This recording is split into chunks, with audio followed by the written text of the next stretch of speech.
धनुष बाण धारण नहीं करेगा। गर्जे लक्ष्मण जी मिथिला में दर्शन करिए। में उगे छत्र को बच्चे जैसे रौंद देते हैं, रौंद दूंगा। कमल की नाल को, कमल के डंठल को बच्चे जैसे खंड खंड करते हैं, धनुष को खंड खंड कर दूंगा। लक्ष्मण जी ऐसे गरजे, पूरी धरती कांपने लगी, राजाओं के आसन डोलने लगे। राम जी सीता जी तो प्रसन्न हो गए। जनक जी महाराज डर गए, हरी राम अभी छोटका खड़ा भया है, सब कांपने लगा, बड़का बैठा हुआ है। जनक जी सकुचा गए। गुरुदेव भगवान विश्वामित्र जी लक्ष्मण जी की दहाड़ सुने, मन ही मन बोले, बाह चेला का ललकार ले बाए बेरा। विश्वामित्र जी गदगद। लेकिन यहां आपसे निवेदन करूं, लक्ष्मण भैया आवेश में भी सावधान है।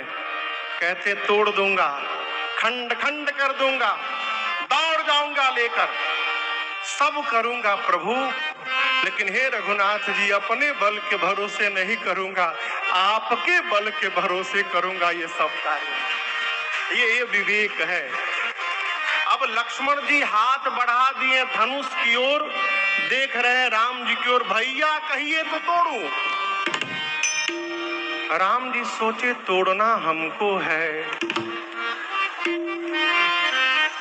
छुटके तैयार बा तोड़े खातिर। विश्वामित्र जी लक्ष्मण जी की ललकार सुने, उनकी भाव भंगिमा देखे, राम जी से बोले जल्दी बुलाओ, कहीं तोड़ी मत दे, बुलाओ तुरंत। लक्ष्मण जी भगवान को ही देख रहे थे। राम जी ने लक्ष्मण जी को देखा, मुंह से नहीं बोला, आंख से।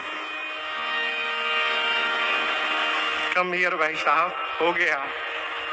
शयन ही रघुपति लखन निवारे, शयन ही रघुपति लखन निवारे, प्रेम समेत निकट बैठा, प्रेम समेत निकट बैठा, विश्वामित्र समय शुभ जाने, विश्वामित्र समय शुभ जाने। आस में बिछाया, तीर थपथपाया, बोले भैया आप तो कितना बढ़िया बोले आज है? मैं तो सुनता रह गया आपकी बात। लक्ष्मण जी बोले अभी केवल बोला था भैया, आप इशारा कर देते ना तो मैं तोड़ के भी दिखा देता। राम जी बोले हम लोग तोड़ने नहीं आए हैं, हम लोग धनुष यज्ञ देखने आए हैं। हाँ, आप विद्यमान हैं और आपके रहते जनक ने कह दिया कि धरती पर कोई वीर नहीं है। उचित उत्तर दिया है जनक जी को आपने। एक महात्मा कह रहे थे कि राम जी ने लक्ष्मण जी से धीरे से कहा, भाई साहब आप जिनको ललकार रहे थे वो जनक जी थोड़ी देर बाद हमारे ससुर होने वाले हैं, तो थोड़ा नाम के आगे पीछे श्री जी लगा लिए होते, जनक जी बोल दिए होते, श्री जनक जी टूटा कहीं जनक दशा अनुचित बात। राम जी समझाए, विवेकी पुरुष की भाषा में क्रोध में भी रुग्णता नहीं आनी चाहिए, ये ज्ञान है। भाषा में कभी रुग्णता ना आवे, संबोधन में रुग्णता ना आवे। इधर विश्वामित्र जी ने समय का विचार किया, बोले अति स्नेहमय वाणी, बोले अति। विश्वामित्र जी समझ गए कि समय आ गया। राम एक भी बुद्धिमान आदमी नहीं बैठा है आज। जिस धनुष को रावण बाणासुर ने स्पर्श नहीं किया उसको ये बालक तोड़ेगा। अरे मान सरोवर में रहने वाला हंस अपने सिर पर मंदराचल उठाने जा रहा है, कोई मना क्यों नहीं करता? ये बच्चों का कार्य नहीं है। उस सखी ने कहा, महारानी तेजवंत लघु गणी अनरानी, तेजवान को कभी छोटा मत समझिएगा। सूर्य का छोटा सा गोला निकलता है, अब पूरे पृथ्वी के अंधकार को समाप्त कर देता है। विशाल मदमस्त हाथी, लेकिन एक छोटा सा अंकुश उसको बस में करके रखता है। बड़े से बड़े देवता क्यों न हो, एक छोटा सा मंत्र पढ़ के उनको बस में किया जा सकता है।